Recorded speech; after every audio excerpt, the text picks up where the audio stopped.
नमस्कार. आज आपण पुन्हा नव्याने जी आपली जुनी सीरीज चालू आहे, की जो आपण हा विषय समजून घेतो, की भारतामध्ये इतिहास लेखनाच्या परंपरा या कशा समृद्ध झाल्या, त्यामधून आपल्याला कशा पद्धतीने ऐतिहासिक जाणीव झालेली दिसून येते. तर त्या सीरीजमधलाच आजचा लेक्चरही असणार आहे. आणि या संपूर्ण मालिकेमध्ये, या व्याख्यानाच्या मालिकेमध्ये आपण आतापर्यंत भारतामध्ये वेगवेगळ्या टप्प्यांमध्ये जे महत्त्वाचं इतिहास लेखन झालं, त्या इतिहास लेखनाचा आढावा घेतोय. आणि हे इतिहास लेखनच भारताच्या इतिहास लेखनाच्या समृद्ध परंपरा दर्शवणारं असं इतिहास लेखन त्याला म्हटलं जाऊ शकतं.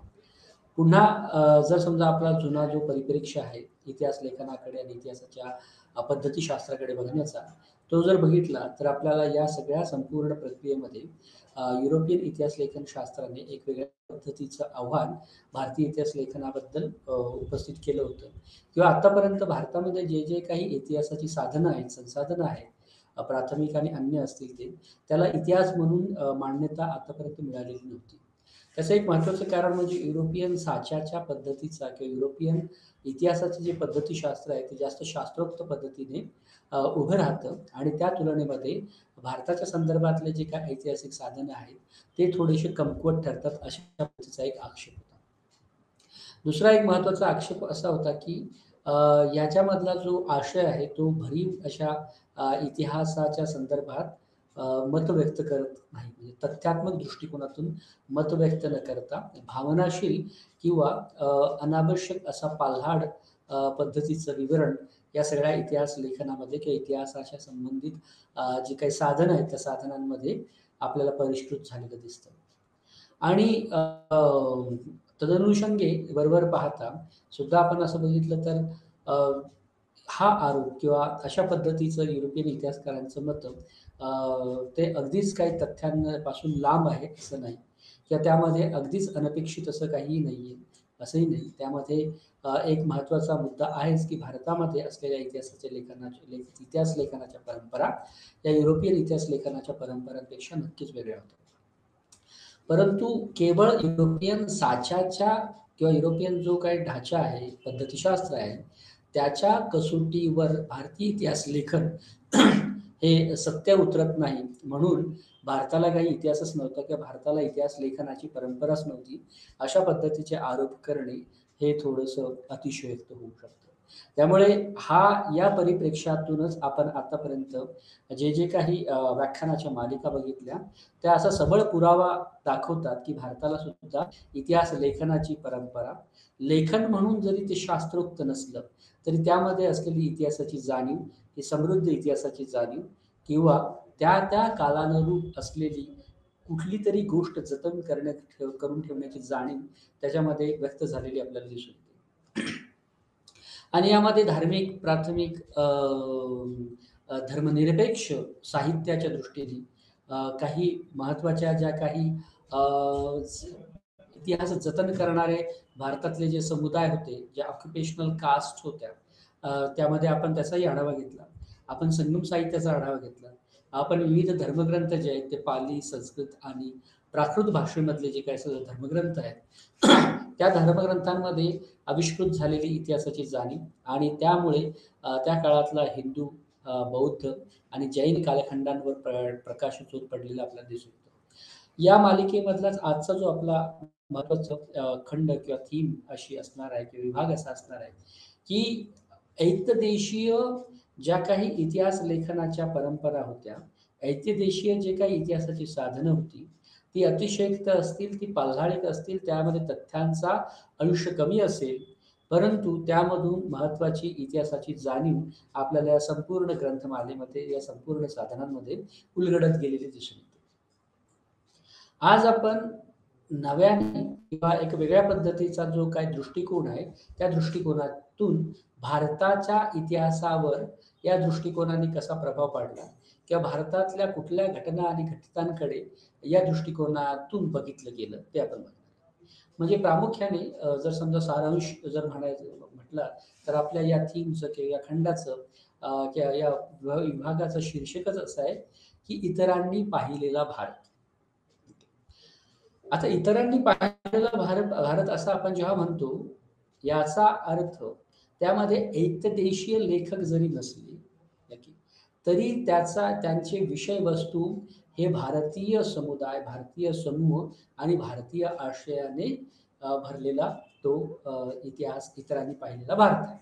ओके. त्यामुळे हे हे आपल्याला एक उलगडून यामधून उलगडतं की या काळातले म्हणजे ज्या काळात जसं की आपण मागच्या व्याख्यानात आपण बघितलं की मध्ययुगीन कालखंडामध्ये सुद्धा विशेषतः सल्तनतीच्या म्हणजे मुघलांच्या सल्तनतीच्या काळामध्ये सुद्धा महत्त्वाचे इतिहासकार उदाहरणार्थ अमीर खुसरो, अल-बरुनी आणि इतर हे आपण बघितले होते की ज्यामुळे मुस्लिम कालखंडाच्या घटना ऐतिहासिक घटनांवर वेगळ्या पद्धतीने प्रकाशझोत पडलेला दिसून येतो. ओके. थोडासा कालखंड तसाच आहे. म्हणजे मध्ययुगीन भारताच्या इतिहासावरच प्रकाशझोत टाकण्याचा किंवा त्याच्यावर एक वेगळ्या पद्धतीचा त्याचा अन्वयार्थ समजून घेण्याचा प्रयत्न या मालिकेत सुद्धा आहे किंवा या व्याख्यानात सुद्धा आहे. परंतु यामध्ये फक्त एक दृष्टिकोनांमध्ये फरक असा आहे की मागच्या व्याख्यानामध्ये आपण कोर्टली कल्चर किंवा कोर्टांमध्ये जे दरबारी लोक होते, कवी होते, लेखक होते, त्यांच्या दृष्टीतून आपण भारताचा इतिहास समजून घ्यायला त्यांच्या दृष्टिकोनातून आपण भारताचा इतिहास समजून किंवा भारताच्या ऐतिहासिक घटनांवर जो प्रकाशझोत टाकला गेला होता तो समजून घेतला. आता आपण त्याच कालखंडामध्ये इतर समूह जे भारतीय वंशाने नव्हते, ओके, परंतु त्यांचा विषयवस्तू भारत होता किंवा भारतामध्ये घडत असलेल्या विविध सामाजिक राजकीय घडामोडी हा त्याचा विषय होता. आणि त्यामुळे हा इतर जे समुदाय होते, मग त्या इतर समुदायांमध्ये ज्या पद्धतीने भारतावर एकतर आक्रमण झाले म्हणून ते समुदाय भारताच्या भूमीवर प्रकटले किंवा आले. दुसरं या कालखंडामध्ये एक मोठ्या पद्धतीने जगभरात विविध स्थलांतरांच्या अशा लाटा होत्या.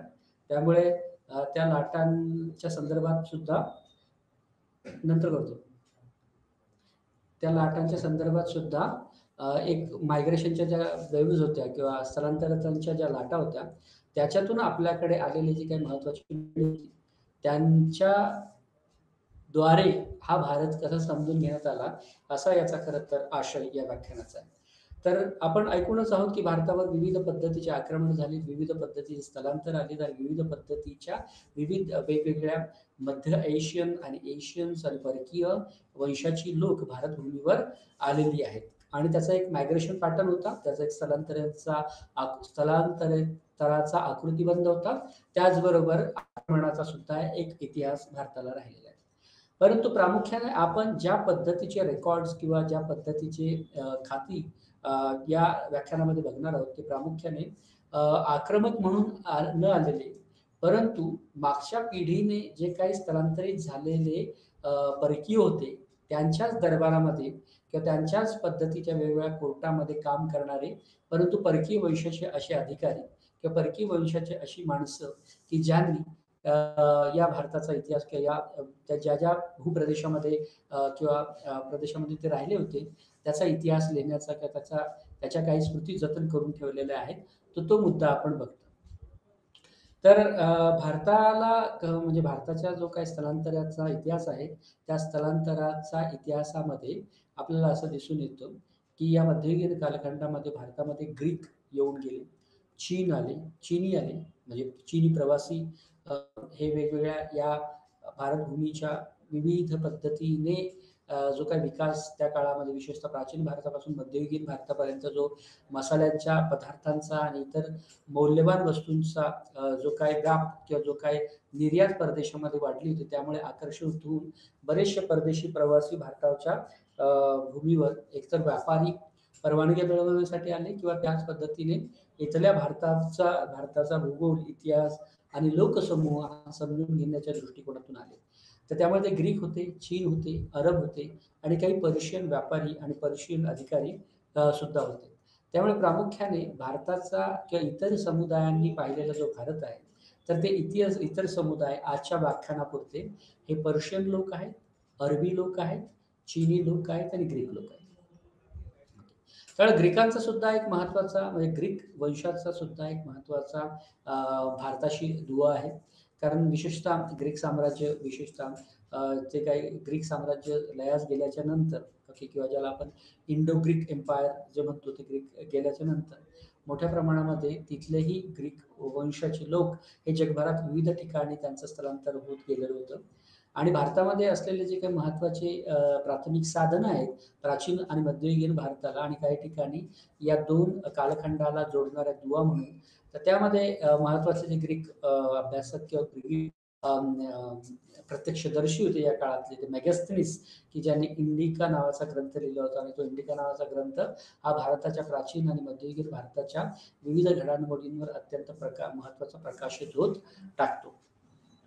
त्याचबरोबर आपल्याकडे चीनी म्हणजे फाहियान, ह्युआनसंग आणि इतर असे जे काही बुद्धिस्ट स्कॉलर होते चीनमधले, की जे भारताच्या सगळ्या सामाजिक आणि सांस्कृतिक पर्यावरणाला भाळून त्यांनी इकडे ते या काळात जे आले होते, तर त्या काळात त्यांच्या ट्रॅव्हलॉग, ज्याला प्रवास वर्णनांमध्ये त्यांनी भारताचा प्रवास एक लिखित स्वरूपात ठेवलेला आहे.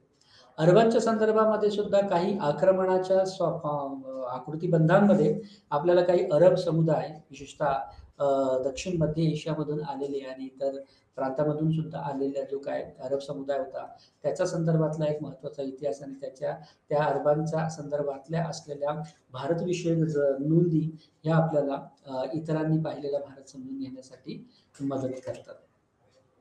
त्यामुळे या काळामध्ये जे काही ग्रीक आणि प्रामुख्याने पहिल्या टप्प्यामध्ये जे आले होते भारतामध्ये, ते होते ग्रीक, आणि नंतरच्या काळात जे आलेले होते ते चीन. तर त्यांनी ज्या पद्धतीने भारतामध्ये ते आले, तेव्हा त्यांनी प्रत्यक्षदर्शी म्हणून भारताच्या संदर्भात ते ज्या भूप्रदेशात गेले, ज्या भूस्थळांना त्यांनी भेटी दिल्या, तिथे त्याने एक त्रयस्थ पद्धतीने त्याची निरीक्षणं टिपली, ती नोंदवली, ती जतन केली आणि नंतर प्रवास वर्णनाच्या स्वरूपामध्ये ती प्रकाशित केली, की ज्याला इंग्लिशमध्ये ट्रॅव्हलॉग असं म्हटलं जातं. त्यामुळे असे ट्रॅव्हलॉग किंवा प्रवास वर्णनं हे प्रामुख्याने आपल्याला ग्रीकांनी सुद्धा केलेले दिसून येतात, चीनी मंडळींनी किंवा चीनी अभ्यासकांनी सुद्धा केलेले आपल्याला दिसून येतात. आणि या दोन्हींमध्ये महत्त्वाचा फरक असा की या सगळ्यांची जे काही परकीय अधिकारी किंवा परकीय लोक भारत भेटीला आली होती, त्यांच्या भारताबद्दलच्या धारणा, त्यांनी ज्या घटना जे घटित आणि ज्या प्रक्रिया बघितल्या त्या काळामध्ये, त्याच्यावर ठरलेली होती. त्यामुळे ग्रीकांची भारताबद्दलची धारणा काय, तर ज्या ग्रीकांनी इथे येऊन त्याच्या नोंदी ठेवल्या आणि नंतरच्या काळात त्या प्रकाशित केल्या, त्याच्यातून ग्रीकांची भारताबद्दलची धारणा स्पष्टपणे आपल्याला दिसून येते. त्याचबरोबर चीनी जे काय महत्त्वाचे बुद्धिस्ट अभ्यासक होते किंवा बुद्ध धर्माबद्दल त्यांचं एक वेगळ्या पद्धतीचं म्हणणं होतं आणि भारताच्या या संदर्भामध्ये सुद्धा ते बुद्धिस्ट जे काही केव्ज किंवा लेण्या आणि इतर ज्या गोष्टी बघत होते, त्याच्यातून त्यांनी बौद्ध कालखंडांवर सुद्धा एक वेगळ्या पद्धतीचा प्रकाशझोत पाडलेला दिसून येते. त्यामुळे बौद्ध कालखंडाची म्हणजे चीनी प्रवाशांनी भारताबद्दलची धारणा ही बौद्ध कालखंडाच्या अनुषंगाने आहे आणि ग्रीकांची सुद्धा धारणा ही प्राचीन आणि मध्ययुगीन भारताच्या संदर्भामध्ये आहे. त्यामुळे याच्यातून आपल्याला अजून काय महत्वाचं उद्दिष्ट या लेक्चर्स किंवा व्याख्यानात समजून घेता येईल, की या काळामध्ये नेमके भारतावर कोणते चीनी प्रवासी आले आणि त्यांनी कोणत्या पद्धतीचे ग्रंथ प्रकाशित केले किंवा प्रस्तुत केले. जेव्हा केव्हा ते परत गेले चीनमध्ये, तेव्हा त्यांनी ते कुठल्या घटनांना घेऊन भागून गेले, कारण त्यांच्या लेखांमध्ये, त्यांच्या पुस्तकांमध्ये असलेले जे काही अंश आहेत संपादित आणि इतर, त्याच्यामध्ये काही बाबतीमध्ये म्हणजे विशेषतः बऱ्याच बाबतीमध्ये भारताच्या सामाजिक ढाचा आणि त्याचबरोबर असलेली आर्थिक प्रगती याला घेऊन काही भारावलेल्या नोंदी सुद्धा आपल्याला आढळतात. आणि त्याच्यावरून प्रगत भारताच्या म्हणजे आपण प्राचीन भारताच्या संदर्भात असं ऐकत असतो की प्राचीन भारतामध्ये सोन्याचा धूर वगैरे निघत होता. तर ही उपमा किंवा हा प्रतीक म्हणून जरी बघितलं तर त्याचा अन्वय एवढाच की त्या काळामध्ये विशेषतः प्राचीन आणि मध्ययुगीन कालखंडाच्या टप्प्यावर भारत हा आर्थिक सुबत्तेने आणि त्याला एक वेगळ्या पद्धतीची भरभराट लाभलेली होती. त्यामुळे हा एक महत्त्वाचा मुद्दा झाला. आणि भारतातील ग्रीक आणि चीनी हे भारतीय इतिहासाकडे कसे पाहत होते, हा एक उद्दिष्टातला आहे. हा एक इतिहासाचं तथ्य म्हणून त्यातला आहे. परंतु इतिहासाकडे कसं पाहिलं जाऊ शकतं आणि कशाला इतिहास मानलं जाऊ शकतं, याची धारणा म्हणजे विशेषतः या मध्ययुगीन कालखंडाच्या संदर्भातली भारतीय इतिहासाची धारणा आणि त्याची पुनर्रचना करण्यासाठी हे व्याख्यान म्हणजे इतरांनी पाहिलेला भारत ही उपयुक्त ठरेल. आणि इतरांनी पाहिलेल्या भारत किंवा इतिहासाकडे कसं पाहावं, कसं जतन करावं, नोंदी कशा घ्याव्या हे समजून घेतानाच या संदर्भातले आणि याच्याशी संबंधित असलेले भारत इतिहासाचे स्रोत काय? म्हणजे कुठली संसाधनं बघितल्यावर आपल्याला भारतीय इतिहासाकडे थोड्याशा वेगळ्या धारणेतून, वेगळ्या दृष्टिकोनातून बघता येईल. त्यामुळे ते स्रोत आणि नेमकं इतिहासाकडे कसं बघायचं, हे 2 प्रमुख मुद्दे आहे या व्याख्यानाचं उद्दिष्ट म्हणून सुद्धा अधोरेखित केले गेलेले आहे. जसं भारताबद्दलच्या ग्रीक धारणा या काळामध्ये उदयाला आल्या, त्यांनी जो काही प्रत्यक्षदर्शी म्हणून भारत बघितला त्यामुळे, त्याच पद्धतीने चीनी प्रवाशांनी भारताकडे ज्या पद्धतीने बघितले त्याच्यातून भारताबद्दलच्या चीनी धारणा तयार झाल्या. तसंच अरब, विशेषतः मध्यपूर्व एशिया आणि मध्य एशियाच्या या भूभागावरचे जे काही अरब्स होते त्याच्या सुद्धा भारताबद्दलच्या स्वतःच्या एक वेगळ्या धारणा होत्या. आणि या धारणामध्ये एक एक सामायिक तत्व असं की भारत हा अत्यंत प्रगत आणि वेगळ्या अर्थाने सुबत्ता असलेला देश आहे. त्यामुळे भारताच्या या सुबत्तेच्या संदर्भात किंवा तो राहण्यासाठी योग्य आहे. त्यामुळे एकतर ते स्रोत हस्तगत करणे, त्याच्यावर अधिकार प्रस्थापित करणे, अशा असूयेपोटी सुद्धा काही या काळामध्ये काही आक्रमणं झालेली आपल्याला दिसून येतात. परंतु नेमकं भारतीयांच्या संदर्भात एका बाजूला राजकीय घडामोडी आणि राजकीय गुंतागुंतीच्या संदर्भातले प्रश्न सोडवत असताना ज्या काही इतर घटना घडत होत्या, ओके, त्याच्यातून भारतीयांचा इतरांबद्दलचा दृष्टिकोन सुद्धा दृग्गोचर होत होता. त्यामुळे जसं त्या परकीय प्रवाशांच्या भारताबद्दलच्या धारणा पक्क्या होत होत्या, त्याच पद्धतीने भारतीय सुद्धा इतिहासाबद्दलच्या धारणा एक वेगळ्या पद्धतीने आपल्याला मांडत असताना दिसून येतं किंवा ते इतर भारतीय हे इतर समूहाबद्दल कशा विचार करत होते. विशेषतः हिंदू मुस्लिम संबंधाच्या संदर्भात याकडे बघता येईल. इतर भारतामध्ये असलेल्या जातीव्यवस्थेच्या संदर्भामध्ये मधून किंवा त्या लेन्समधून, त्या दृष्टिकोनातून या आकृतीबंधाकडे बघता येईल. त्यामुळे भारताबद्दलच्या अरब, चीनी आणि ग्रीक जशा धारणा होत्या, तसं भारतीयांच्या इतरांबद्दलच्या ज्या धारणा होत्या त्या सुद्धा आपल्याला या साहित्यांमध्ये अधोरेखित झालेल्या दिसून येतात. कारण एका वेगळ्या पद्धतीच्या काळामध्ये वेगळ्या पद्धतीच्या प्राचीन आणि मध्ययुगीन भारतीयांची स्वभाव वैशिष्ट्य याची नोंद आपल्याला यामध्ये दिसून येते. त्यामुळे भारताला जसं चीनी, ग्रीक आणि इतर प्रवासी यांनी भेट दिली, तसं आपल्याला असं दिसून येतं की भारताला अरबी लोकांनी, त्याचबरोबर पर्शियन लोकांनी सुद्धा भेटी दिल्या. आणि ते करताना विशेषतः ते ज्या कुळातून जन्माला आले किंवा ज्या राजपूत किंवा ज्या काही गोष्टी होत्या, त्याच्यामुळे भारतातल्या एक वेगळ्या पद्धतीच्या डायनामिक्सवर किंवा सामाजिक राजकीय गोष्टींवर प्रकाश टाकता येतो. त्यामुळे सारांशाने या व्याख्यानामध्ये आपण भारताच्या इतरांबद्दलच्या धारणा काय होत्या आणि इतरांच्या, विशेषतः ग्रीक, चीन, पर्शियन, अरबी लोकांच्या भारताबद्दलच्या धारणा काय होत्या आणि त्या धारणा बनत असताना नेमके कुठले संसाधन, नेमका कुठला इतिहास हा मूलगामी ठरला हे समजून घेणे हे एक महत्त्वाचं वैशिष्ट्य असं दिसून येतं. त्याचबरोबर भारताला भेट देणारे जे काही ग्रीक, पर्शियन, चीनी प्रवासी होते त्यांच्या नावांची यादी तयार करणे किंवा त्यांची नावं समजून घेऊन त्यांनी केलेलं महत्त्वाचं ऐतिहासिक लिखाण याच्यावर प्रकाशित होतं टाकणे हा सुद्धा एक महत्त्वाचा उद्देश या व्याख्यानाचा असतो. त्यामुळे या काळात जे काही स्थलांतरित म्हणून आलेले परकीय होते, ओके, ते जसे ज्या पद्धतीने एका राजवंशाचे होते त्याच पद्धतीने इतर सामान्य व्यावसायिक जातींमधून, व्यावसायिक वर्गांमधून सुद्धा एक मोठा जनसमूह हा परदेशातून किंवा इतर देशाच्या इतर कानाकोपऱ्यातून भारतामध्ये स्थलांतरित झालेला दिसून येतो. त्यामध्ये तो धर्मांतरित होता, त्यामुळे काही यात्रेकरू होते की जे नंतरच्या काळात भारताच्या या भूभागावर स्थायिक झाले. राजपूत होते, सेनापती होते किंवा सैनिक होते, व्यापारी होते आणि स्थलांतरित स्थायिक म्हणून हे इतर समूह, इतर लोक की जे वंशाने चीनी आहेत, अरबी आहेत, फ्रेंच आहेत, पर्शियन आहेत, ते आणि त्याच्या ह्या पदव्या आपल्याला या काळात दिसून येतात. त्याचबरोबर एका बाजूला ते प्रत्यक्षदर्शी असल्यामुळे आधुनिक साधनं म्हणून यांच्या कामाकडे किंवा यांच्या नोंदीकडे बघता येऊ शकतं. परंतु त्याच पद्धतीने हा जो सगळा इतिहास या परकीय किंवा इतरांनी भारताचा लिहिलेला आहे, तो खरं तर घडून गेलेल्या घटनांनंतर आठवून नोंद काढलेल्या किंवा लिहून घेतलेल्या आहे. त्यामुळे स्मरणरंजन किंवा स्मृतींवर आधारित यातला बराचसा इतिहास लिहिलेला दिसून येतो.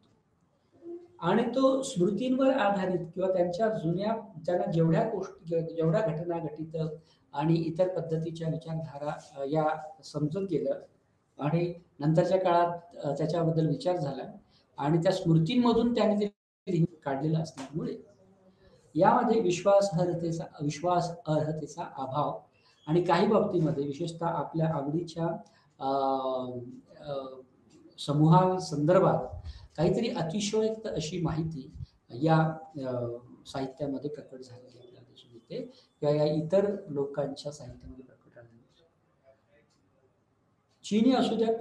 चीनी प्रवासी असू द्या, अरेबियन लोक असू द्या, पर्शियन असू द्या. त्यांचे आयुष्यामध्ये असलेले वेगवेगळे संघर्ष सुद्धा मध्ययुगीन भारताच्या या पार्श्वभूमीवर आपल्याला त्या काळात झालेले दिसून येतात. त्यामुळे एका बाजूला स्मृतींवर आधारित या नोंदी असल्यामुळे त्या संदर्भातल्या विश्वासार्हतेचा प्रश्न आहे. त्यामध्ये अतिशयोक्तीचा सुद्धा मोठा धोका आहे. काही बाबतीत खोटारडेपणाने काही नोंदी आहेत आणि काही बाबतीत कल्पनारम्य तपशिलातून त्या इतिहासाची मांडणी, इतिहासाच्या महत्वाच्या घटनांचं नोंद आपल्याला घेतलेली दिसून येते.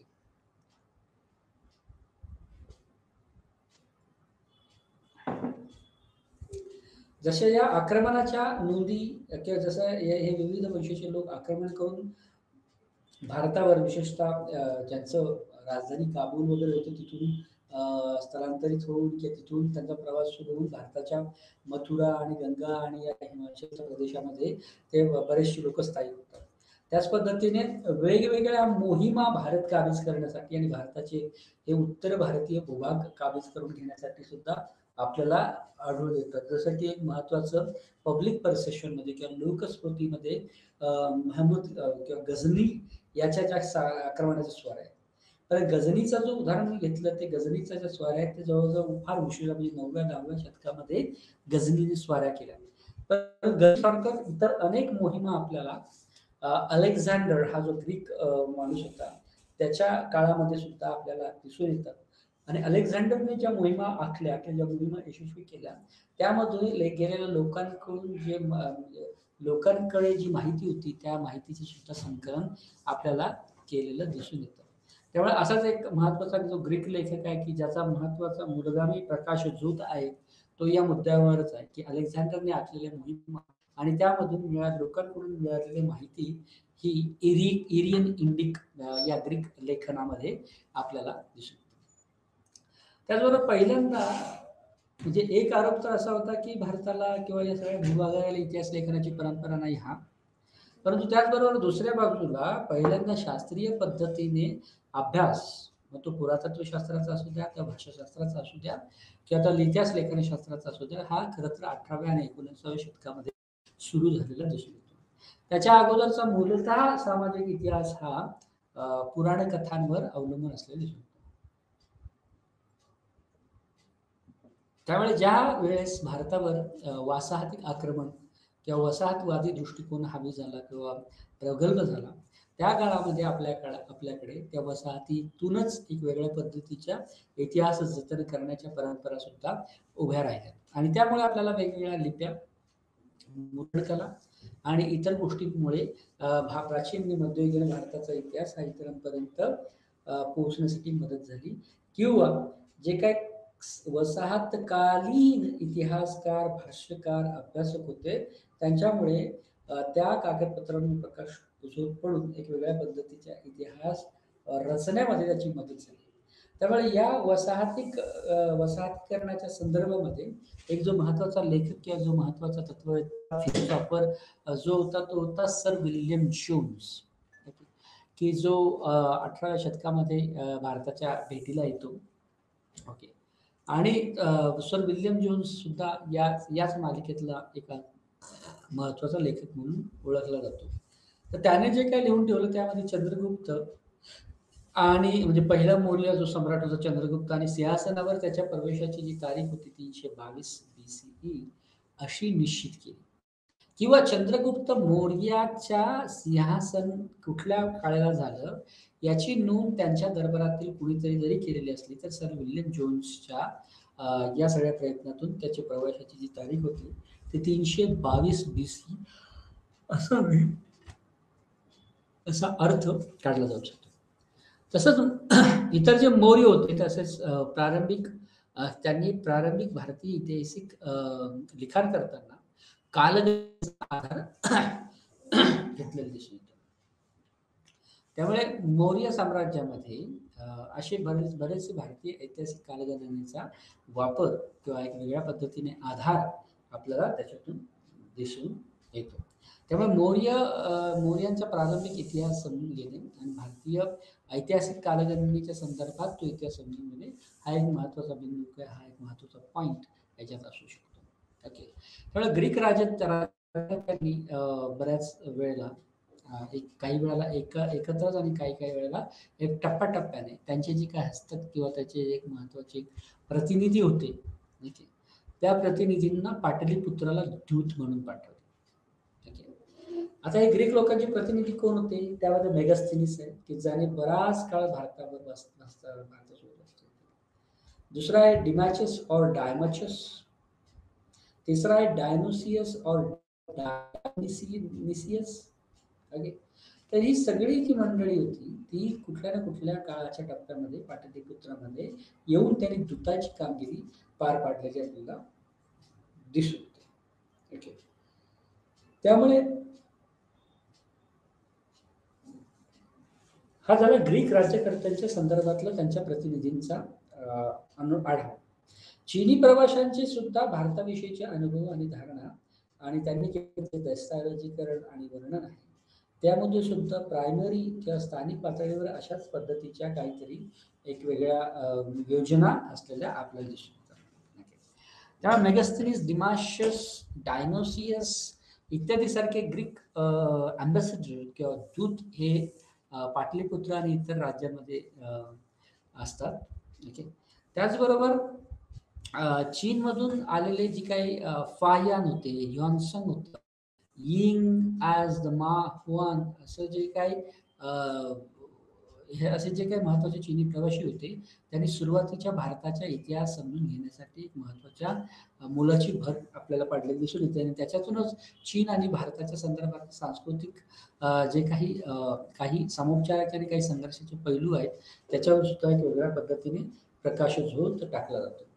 त्यामुळे या सगळ्या ग्रीक, चीन, अरबी, पर्शियन हे कधीतरी इतिहासाच्या कुठल्यातरी टप्प्यावर या भूप्रदेशामध्ये यात्रेत करू राजदूत, सेनापती, सैनिक, व्यापारी इत्यादी स्थलांतरित समूह म्हणून आलेले आपल्याला दिसून येतात.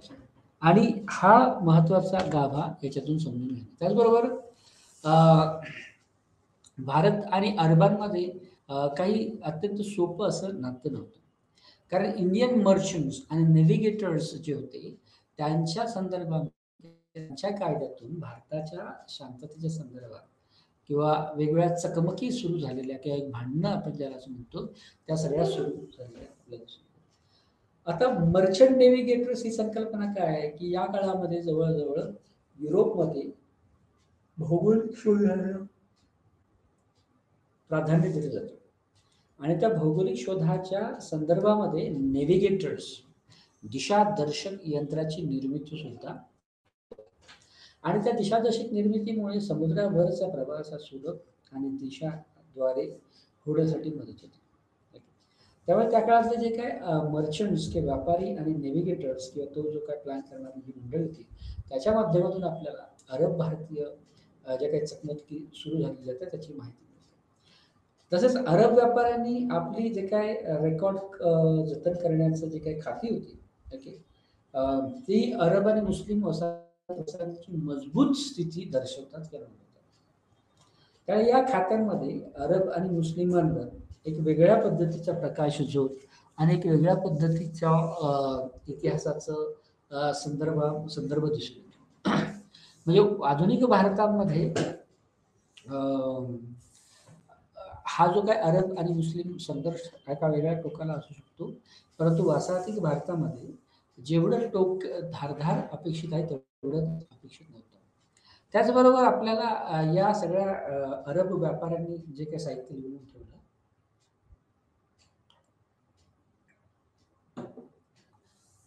त्या लिहिलेल्या साहित्यामध्ये विविध समुद्र किनाऱ्यांची धोरणं, त्याचे दाखले, त्याचे उल्लेख आपल्याला मिळतात.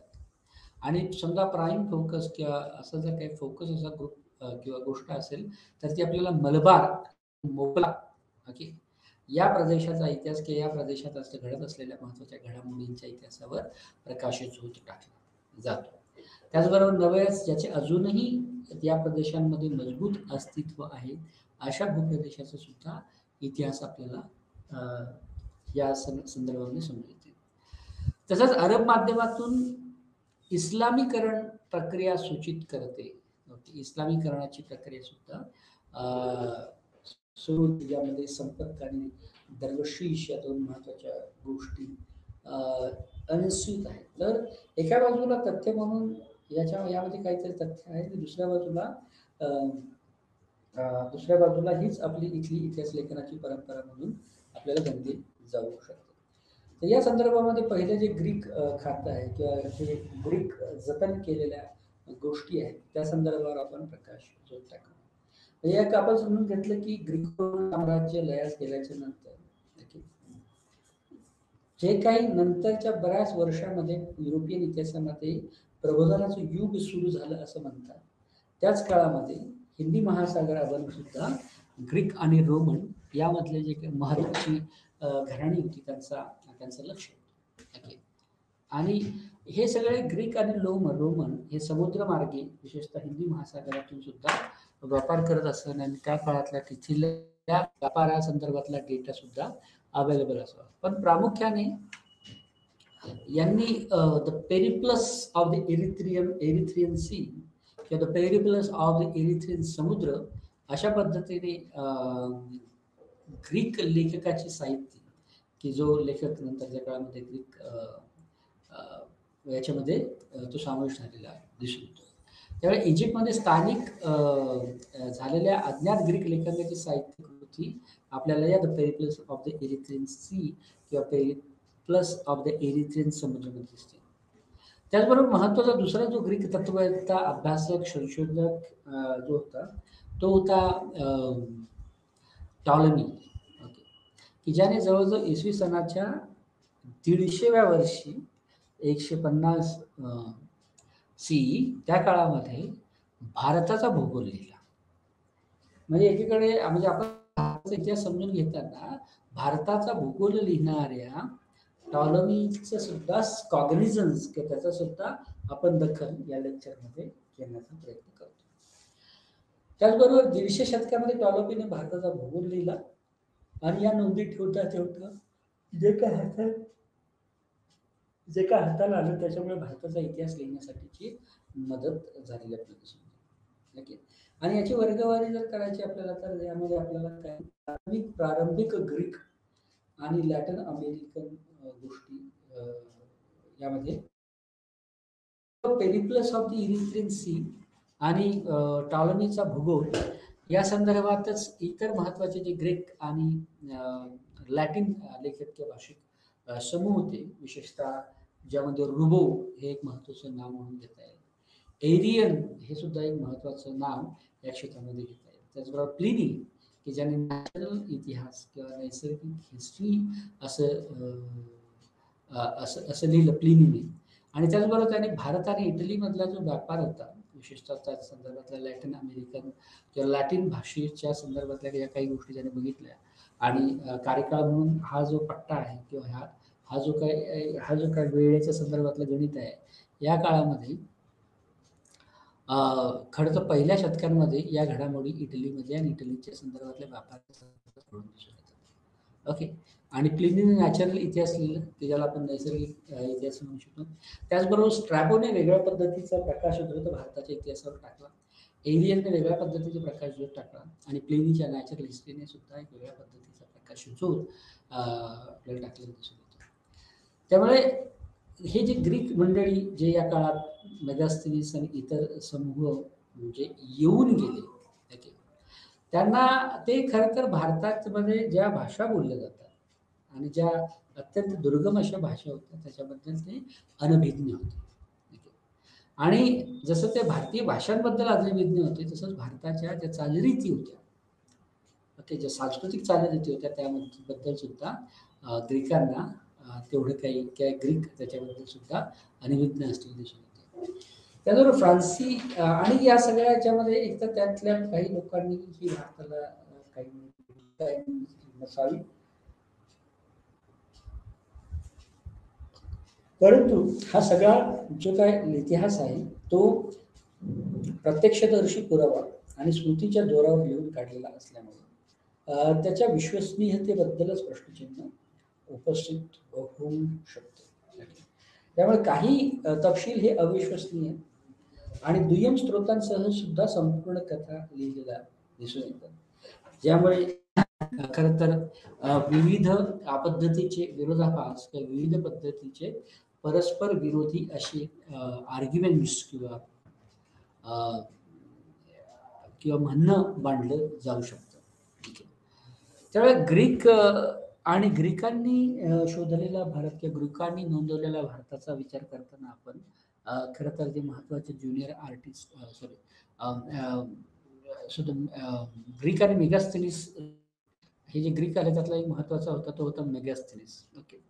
मेगास्थनीस हा विशेषतः ग्रीकांनी पाठवलेला पाटलीपुत्र येथे पाठवलेला एक दूत आपल्याला दिसून येतो. ओके. तो जो पाटलीपुत्र येथे होता आणि मेगास्थनीस हा पहिला असा ग्रीक तत्ववेत्ता, ज्ञानी, ॲस्ट्रोलॉजर्स आणि असा होता की ज्याने पहिल्यांदा लिखित स्वरूपामध्ये काहीतरी गोष्टीची नोंद घेतली. म्हणजे या काळाच्या संदर्भात विशेषतः प्राचीन भारताच्या संदर्भात आणि त्याने पहिला लिखित सोर्सेस प्राचीन भारताला समजून घेण्याच्या ग्रीक साधनच आपल्याकडे उपलब्ध आहे. त्यामुळे आणि त्यामध्ये काय आहे तर मेगास्थनीसचा इंडिका हा अत्यंत प्रसिद्ध असा ग्रंथ आपल्याला मौर्य शासन किंवा मौर्य काळाच्या संदर्भात काही वेगळ्या पद्धतीच्या ऐतिहासिक तथ्यांची आणि त्याच्याबद्दल माहिती पुरवताना आपल्याला दिसतो. ओके. त्यामुळे इंडिका जो ग्रंथ आहे तो त्या काळामध्ये भारतामध्ये कुठल्याही पद्धतीचं म्हणजे धर्मग्रंथ आणि इतर गोष्टी सोडल्याच्या नंतर लिखित फॉर्ममध्ये काही नोंदी आढळत नाहीत की ज्याची उणीव इंडिका हा ग्रंथ मेगास्थनीसचा इंडिका हा ग्रंथ भरून काढताना.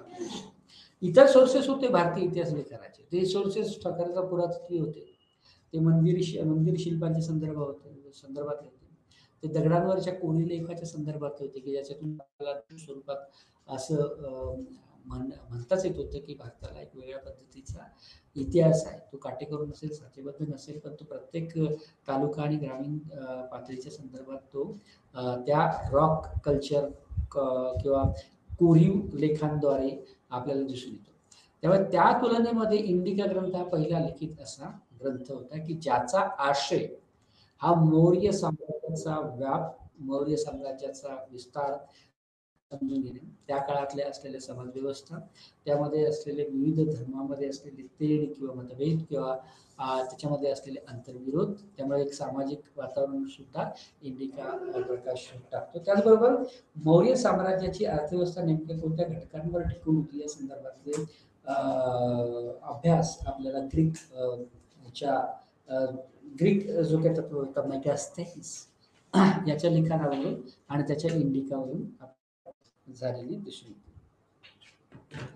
दुसरं आहे की मेगास्थनीस ज्या काळामध्ये ग्रीकांचा दूत म्हणून पाटलीपुत्र या शहरात भोवती आला किंवा या शहरात आला, तेव्हा त्याने या पाटलीपुत्राचं वर्णन करताना अनेक दरवाजे असलेलं शहर असं मेगस्थनीसने पाटलीपुत्र या शहराचं वर्णन केलं.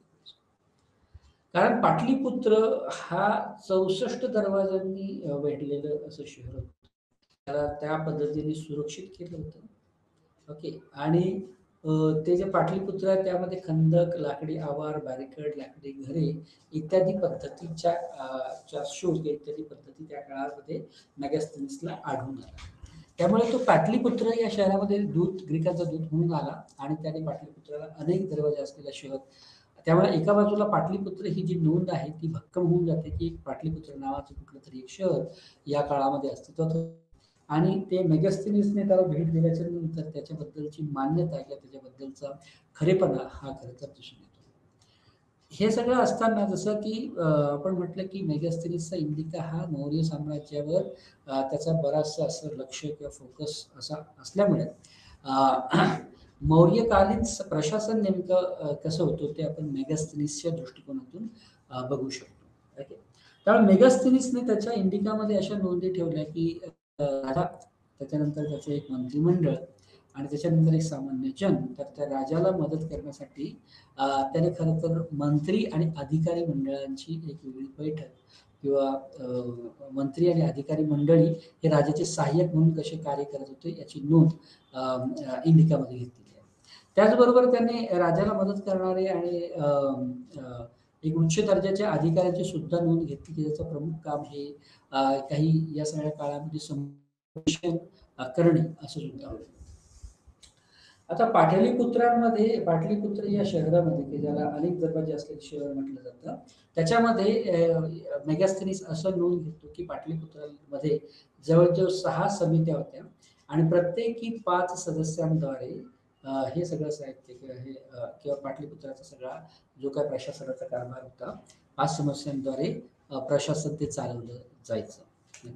त्यामुळे ह्या ज्या 6 समित्या होत्या आणि त्याच्याद्वारे 5 सदस्य त्या समित्यांवर होते. यांचे प्रमुख काम हे त्या पाटलीपुत्र शहराची स्वच्छता, त्या पाटलीपुत्र शहरामध्ये जन्म आणि मृत्यूच्या नोंदी ठेवणे, असंच ह्या ज्या 6 समित्या होत्या त्यातल्या काही समित्यांचं काम. काही समित्या या स्वच्छतेकडे लक्ष देत होत्या, काही समित्या पाटलीपुत्रामध्ये जन्माला आलेली आणि मृत्यू झालेल्या लोकांची नोंद घेत होत्या. त्याचबरोबर खरं तर या काळामध्ये वजनाच्या संदर्भात, मापनाच्या संदर्भात वेगवेगळे निकष तयार होतात की जे थोडंसं अत्यंत एक वेगळ्या पद्धतीने काय आपण समान पद्धतीचं मापन केलं जावं या अनुषंगाने ते होतं. त्यामुळे या काळात वजन आणि मापांचं नियमन सुद्धा केलं गेलं असं मेगास्थनीस त्याच्या ग्रंथामध्ये आपल्याला दिसून येतं. त्याचबरोबर या काळामध्ये काही परदेशी लोकांची काळजी किंवा परदेशी लोकांना सुद्धा व्यापाराचं मुक्तदार या काळात मुक्तद्वार म्हणून दिलं जातं की ज्याच्यातून या लोकांनी परदेशी लोकांची सुद्धा काळजी घेतल्याचं दृष्टीपथात असं येतं. त्याचबरोबर सगळ्यात कुठल्याही प्रशासनाचा, कुठल्याही शहराचा, कुठल्याही राज्याचा, जिल्ह्याचा, देशाचा जो महत्त्वाचा म्हणजे शांतता टिकवून ठेवण्यामध्ये आणि इतर समृद्धीसाठी परस्पर पूरक वातावरण निर्मितीमध्ये सैन्याचा एक मोठा रोल राहिलेला आहे.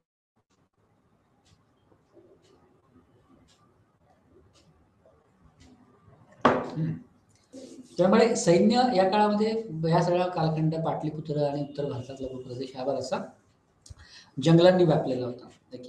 त्यामुळे जंगलाचं सुद्धा 2 वर्गीकरण आपल्याला मेगास्थनीसच्या या नोंदीमध्ये दिसतं. एका बाजूला भौतिक जंगलं होती, दुसऱ्या बाजूला हत्ती जंगलं म्हटली जातात. परंतु मेगास्थनीस मौर्य कालखंडामध्ये जे सैन्य प्रशासनाचं संरक्षणासाठी तैनात होतं त्याची संख्यात्मक ताकद त्याच्या पुस्तकामध्ये नोंदवली आणि या मौर्य सैन्याची ताकद मेगास्थनीसने नोंदवल्यानुसार जवळजवळ 4 लाख एवढी होती.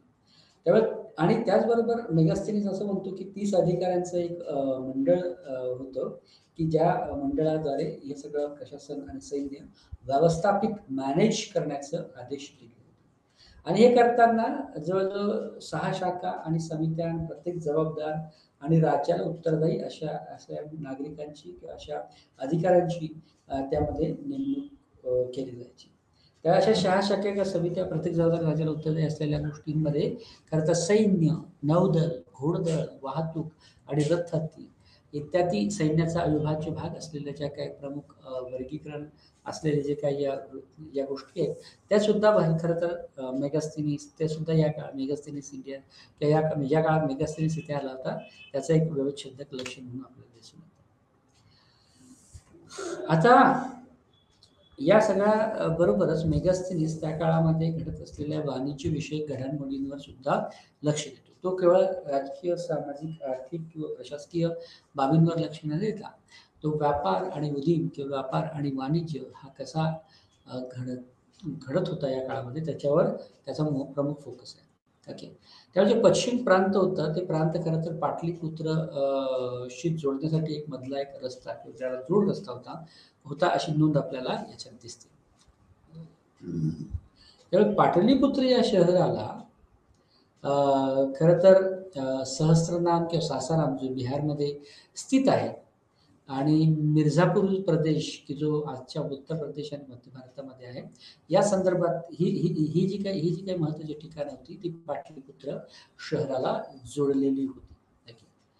आणि व्यापार आणि उद्योग हे एक भरभराटीचं सुबत्तेचं एक कारण जरी असलं तरी त्याच्यावर मौर्यांचं असलं कठोर अधिकार क्षेत्र होतं अशी नोंद मेगास्थेनीस त्याच्या व्यापार आणि वाणिज्य विषयक घटनांसंदर्भात. त्याचबरोबर वाणिज्य किंवा व्यापार दळणवळण आणि व्यापार सुधारावा म्हणून नियंत्रक आणि वाणिज्य व्यवस्था ज्याला पण्याध्यक्ष म्हटलं जायचं, त्याची सुद्धा नेमणूक या काळामध्ये केलेली आपल्याला दिसून येते. याचं प्रमुख काम हे खरं तर किंमती निश्चित करणं, किंमतीचं व्यवस्थापन करणं, ओके, आणि वस्तूचे अधिशेष जे आहे ते भरून काढण्याचं काम करणं. त्यामुळे ह्या सगळ्या एक महत्त्वाच्या गोष्टी नियंत्रक आणि वाणिज्य व्यवस्थापक की जो पन्नाध्यक्ष म्हणून ओळखला जातो त्याच्या कडून होत होतं. त्यातून मौर्य काळामध्ये उत्तर आणि दक्षिण याच्यामधला जो व्यापारी संबंध आहे त्याचा उल्लेख सुद्धा आपल्याला मेगास्थेनीसच्या इंडिका आणि इतर काव्यामध्ये किंवा इतर घटनांमध्ये दिसून येतो. त्याचबरोबर पांड्या प्रदेशाचा उल्लेख सुद्धा मेगास्थेनीसच्या वाणिज्यविषयक गोष्टींवर दिसून येतो. मेगास्थेनीस ज्या काळामध्ये भारताकडे एक ऑब्झर्वंट किंवा एक निरीक्षक म्हणून बघतो, त्या काळामध्ये भारतामध्ये वेगळ्या पद्धतीची गुलामी किंवा जाती व्यवस्थेचा उल्लेख सुद्धा त्याच्या नोंदींमध्ये आपल्याला आढळतो. आता भारताच्या संदर्भात असलेल्या जातीचा विवक्षितपणा हा मेगास्थेनीसला ज्या खऱ्या अर्थाने होता तसा तो कळलेला नाही. ओके. परंतु त्याने ज्या नोंदी केल्या त्या त्याला समजलेल्या भारतीय जाती नेमक्या कशा होत्या याची नोंद त्या मेगास्थेनीसच्या इंडिकामध्ये आपल्याला दिसून येते. म्हणजे उदाहरणार्थ त्याच्या वर्गीकरणानुसार भारतामध्ये ज्या जाती या काळात होत्या त्या केवळ 7 होत्या असं त्याला वाटतं.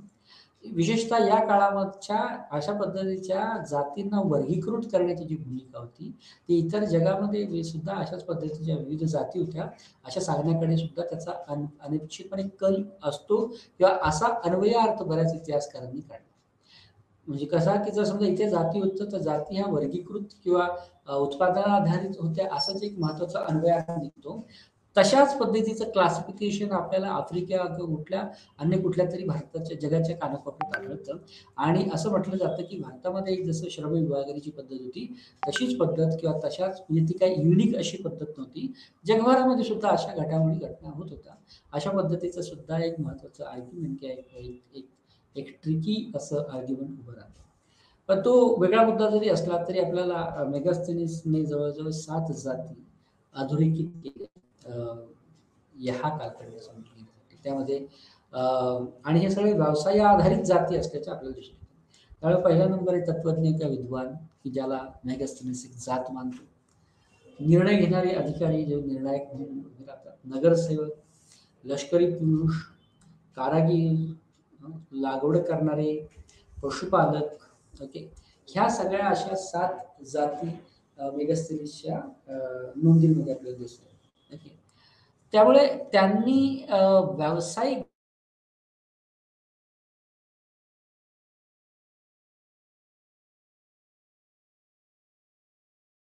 आणि काही ठिकाणी ह्या ज्या नोंदी आहेत ग्रीकांच्या आणि इतर देशांच्या, त्याच्यामध्ये काही पद्धतीने विसंगती आपल्याला दिसून येते. त्यामुळे ह्या ज्या सगळ्या जाती होत्या त्या काही ठिकाणी गुलाम म्हणून गणल्या गेल्या. ओके. आता मेगास्थनीसच्या मते ते गुलाम नव्हते.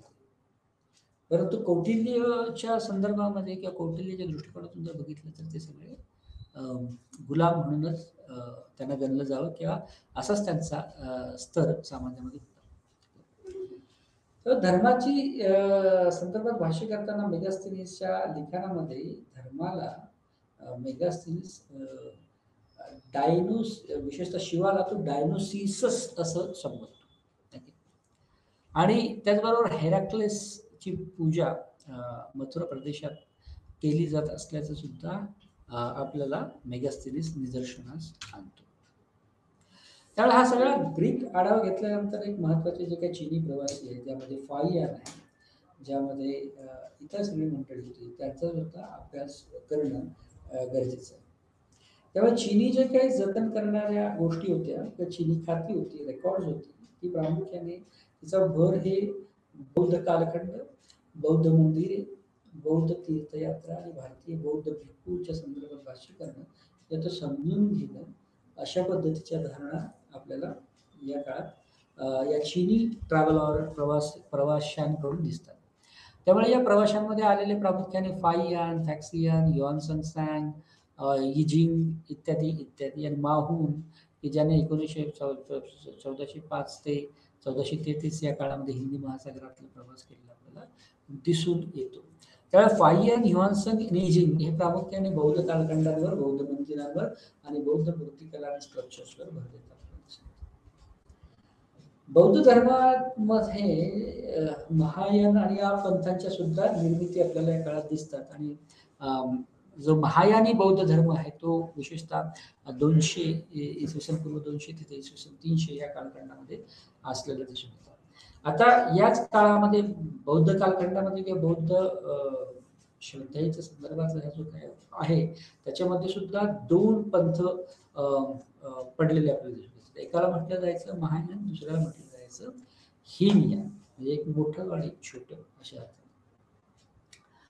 त्यामुळे भारतामध्ये असलेल्या ज्या जातीव्यवस्था आणि इतरांमुळे खरं तर हा संघभेद किंवा विभाजन झालं असं मानलं जातं आणि त्यातूनच नंतर आणि इंडिपेंडेंटली बौद्ध धर्माचा सुद्धा विकास किंवा एक वेगळ्या पद्धतीची त्याला एक गती आलेली आपल्याला दिसून येते. त्यामुळे फाहियान हा जो चीनी यात्रेकरी होता हा खरं तर विद्वान होता. तो चंद्रगुप्त दुसऱ्याच्या कार्यकाळामध्ये किंवा राजवटीमध्ये तो भारतामध्ये आला होता. त्याने जवळजवळ 399 ते 414 या अशी जवळजवळ 15 वर्ष भारतामध्ये प्रवास केलेला आपल्याला दिसून येतो. तर त्याच्याकडे त्याने फाहियानने बरीचशी बौद्ध हस्तलिखिते गोळा केली, बऱ्याचशा बौद्ध मठांना भेटी दिल्या, बौद्ध मठांमध्ये जाऊन त्याने अभ्यास केला. ओके. आणि नंतर हे सगळे हस्तलिखित ते सिंहलाला पाठवले, विशेषतः श्रीलंका मार्गाने चीनला ते परत केले. पुढे दक्षिण पूर्व आशियामध्ये तो परत चीनला आला. त्याच्या प्रवासाचे शीर्षक नंतरच्या काळात फोकुओकी रेकॉर्ड ऑफ द बुद्धिस्ट राज्य अशा पद्धतीचे प्रवास वर्णनांचं शीर्षक नंतरच्या काळामध्ये आपल्याला दिसून येतं. त्यामुळे फाहियांचा बौद्ध धर्मासंदर्भातला दृष्टिकोन जो होता तो किंवा त्याच्या संदर्भातली जी काही प्रातिनिधिक माहिती आहे ती खरं तर महायान बुद्धिस्ट भिक्षूंना भेटून तो त्याच्याबद्दलची मतं नोंदवतो. पण या काळामध्ये ज्या काळामध्ये हा फाहियान भारत भेटीवर आलेला आहे किंवा स्टडी टूर म्हणून तो उभा राहिलेला आहे, तर त्यामुळे याच्यातून आपल्याला असं दिसून येतं की सगळे महायानवादी बौद्ध भिक्षू फाहियानला भेटलेले होते. ओके.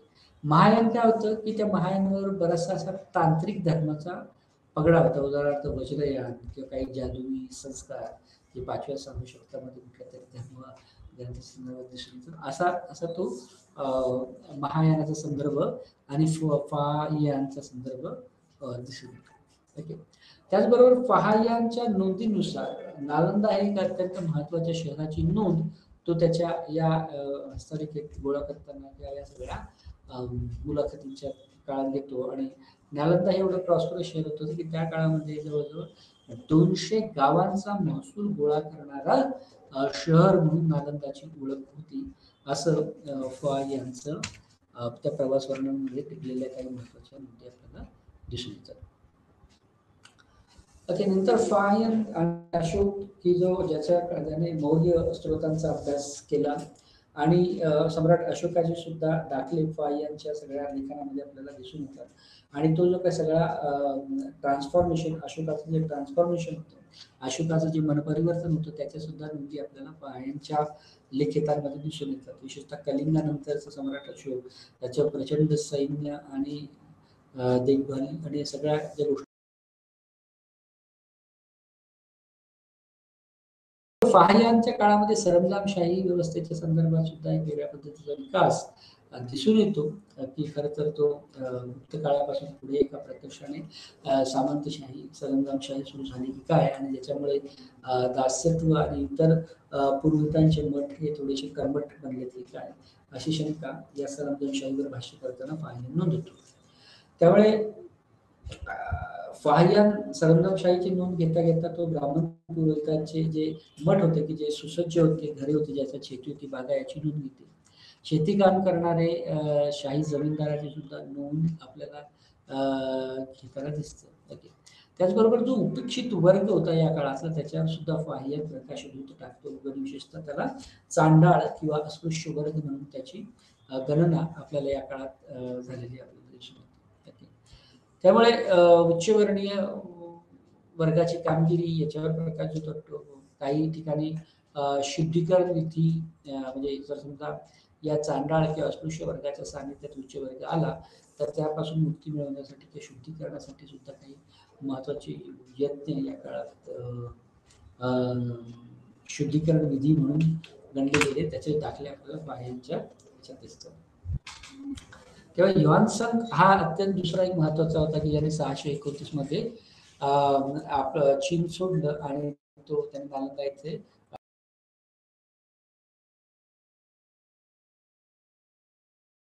त्याच काळात, या काळामध्ये त्याने सामाजिक आणि आर्थिक परिस्थितीचं वर्णन, विशेषतः हर्षकाळ आणि धार्मिक पंथांचा काळ सुद्धा हा गणला जातो. ओके. आणि त्याची नोंद आपल्याला या युआनसंगच्या वर्णनामध्ये दिसते. ओके. त्यामुळे स्तूपांचं वर्णन करताना खरं तर एक महत्वाचं जे टॉवर जे पेशावर येथे आहे, की ते बहुमजली असं टॉवर आहे की जे आता पाकिस्तानात आहे. त्यामध्ये केवळ बुद्धाचे अवशेष, ज्यात बुद्धाचे अवशेष होते, अशा पद्धतीच्या स्तूपांचं वर्णन आपल्याला युआनसंगच्या नोंदीमध्ये आढळलेलं दिसतं.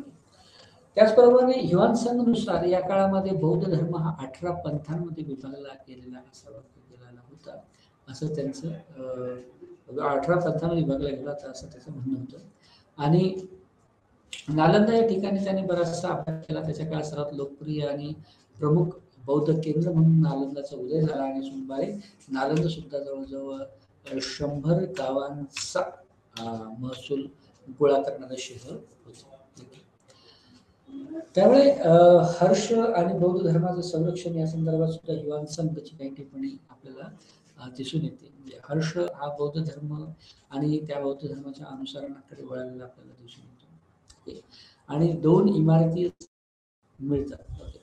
त्यामुळे महायान स्कूल्स ऑफ थॉट्स जे होते त्याच्या सिद्धांताबद्दल सामायिक करून प्रवचन आणि आपण दिले टीका वगैरे असा सुद्धा आपल्याला त्याच्यात दिसून येतो. आणि युआनसंग हा हर्षप्रमाणे विनम्र आणि पूर्णपणे उदार असल्याचा दिसून येतो. आणि हर्षने त्याचा प्रवास प्रायोजित केला, अशा पद्धतीचे दाखले आपल्याला युआनसंगच्या संदर्भात दिसून येतात. त्यामुळे अशा पद्धतीने आपण ग्रीक आणि चीनी यांची प्रवास वर्णन समजून घेताना आपल्याला अजूनही या सिरीजमधल्या किंवा या मालिकेतल्या इतर घडामोडी किंवा इतर इतिहास लेखनाच्या नोंदीकडे वळावं लागणार आहे. इथे बोलून आज आपण थांबूया. नमस्कार.